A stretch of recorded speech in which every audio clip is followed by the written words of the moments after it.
AAA services over 30 million vehicles at the roadside every year. One in every 4 households has a AAA membership. Whenever a big market change like electric vehicles happens, we see that happen in our data as well.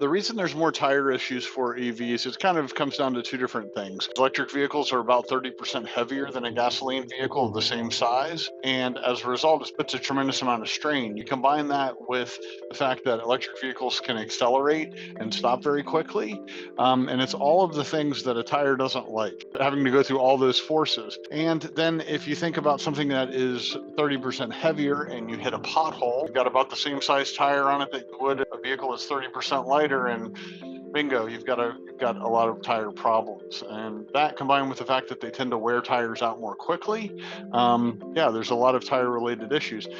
Then to top that cake off, most electric vehicles don't have spare tires, so anytime there's a problem, they've got to call AAA.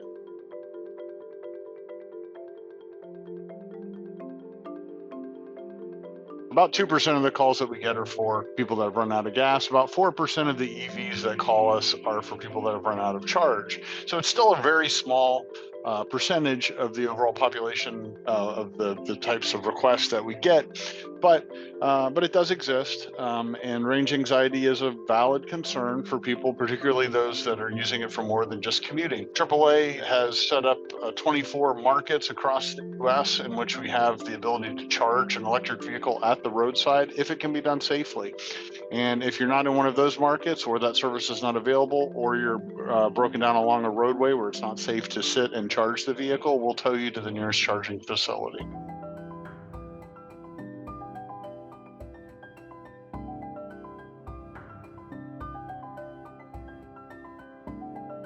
One other point that we should hit on, a lot of the calls that we get from people with electric vehicles are actually at charging stations. And you think, why is that? Well, the truth is that a high percentage, anywhere between 25 and 50% of the charging stations publicly available, are not working at any given time. So whenever you're planning your trip in an electric vehicle, you need to have some backup contingencies in those situations. And that backup contingency would probably include knowing where the second charging location is and whether or not you have enough charge to get there.